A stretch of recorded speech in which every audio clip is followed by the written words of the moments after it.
Hello, and welcome to this presentation on Prepare for the Career Fair, What to Expect in FAQ. My name is Paul Hutchinson. I'm the Executive Director of the Career Services Office, and today we're going to go over some important questions and answers to help you maximize your time at the Career Fair.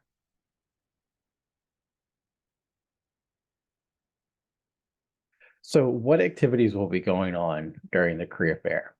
So employers will be located in Finestone Hall with tables to be able to meet with students. We will also be having LinkedIn headshots in the Anna Bacher room, and you can expect to see that check-in will be in front of the Wall of Wonder on the first floor in the Wolf Street building. What time should I be there? So our check-in is going to begin at 10:30. So registered students can check in at the Wall of Wonder starting then, and also our LinkedIn headshots in the Anna Bacher room will be starting at 10:30. At 11 a.m., we will open the doors to Finestone Hall for students to be able to meet with and converse with employers. And our career fair is scheduled to end at 2 p.m. What should you bring to the career fair? So you want to bring multiple copies of your resume. You want to come with a prepared pitch about yourself, some things that you're going to mention or want to highlight to employers. It's also a good idea to come with questions that you might ask employers about their organization and the work that goes on there. And then you just want to bring your enthusiasm, energy, your excitement to be able to converse with people that are interested in wanting to recruit students from the Bloomberg School. What should you wear? So we strongly recommend that you should have business attire. Business casual attire is okay, but we would strongly recommend for you not to have any jeans, sweatsuits, gym clothes, or anything like that. So if you have a class and you want to come to the career fair, maybe prepare ahead of time that you're just going to come dressed up for your class. Or if you want to go home, change, and come back, that would be fine as well. But we would strongly encourage that you have business attire. What employers will be there? So this is the list of the employers that are participating. So you'll see, it's a pretty good cross section of different types of employers that are participating in the fair. One of the things you might notice is that the number of employers seems low. And so one of the things that we were doing in our return to a in-person public health career fair was we were very intentional about our invitations to the fair. So we wanted employers that represented both nonprofits and for-profits across different public health industries. So this year we do have 8 nonprofits and 8 for-profit organizations and 12 nonprofit organizations.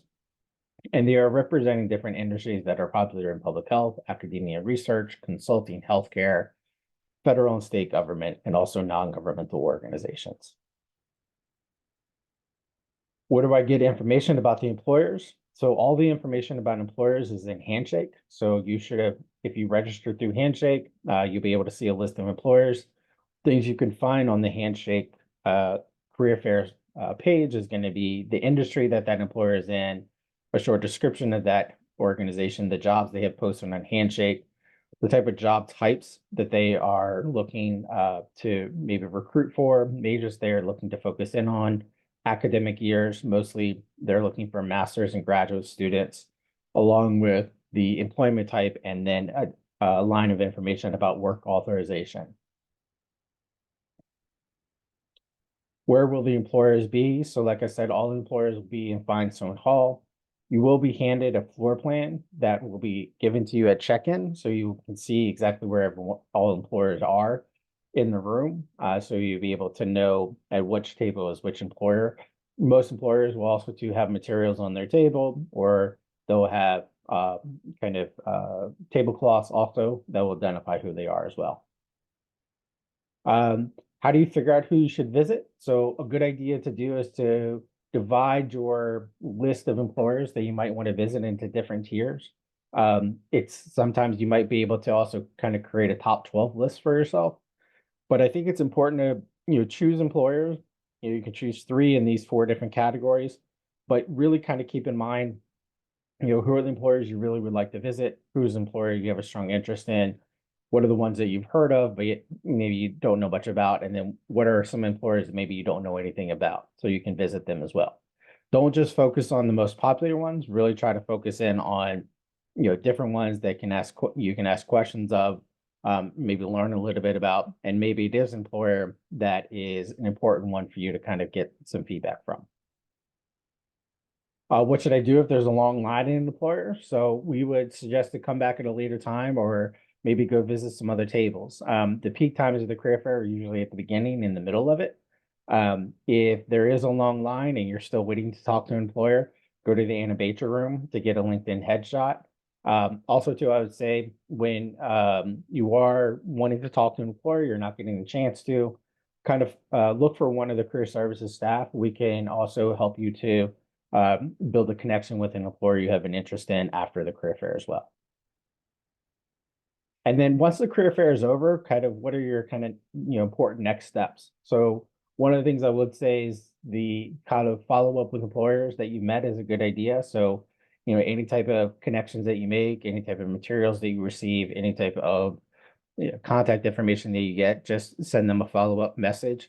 The day of is probably not the best thing to do, but maybe follow up on Monday or Tuesday of next week. That would be a good time to kind of follow up. The thank you message that you send to somebody for them participating and getting the chance to talk to you is a good way to demonstrate that you are interested, and it's a good way to separate yourself from the crowd. So these are just some of the questions that we hope maybe have been answered and give you some idea of what to expect. But know too that you will be around all day to answer any other questions you may have or anything that we can do. But hopefully this presentation has been helpful to you. All right, good luck, and we see you at the career fair.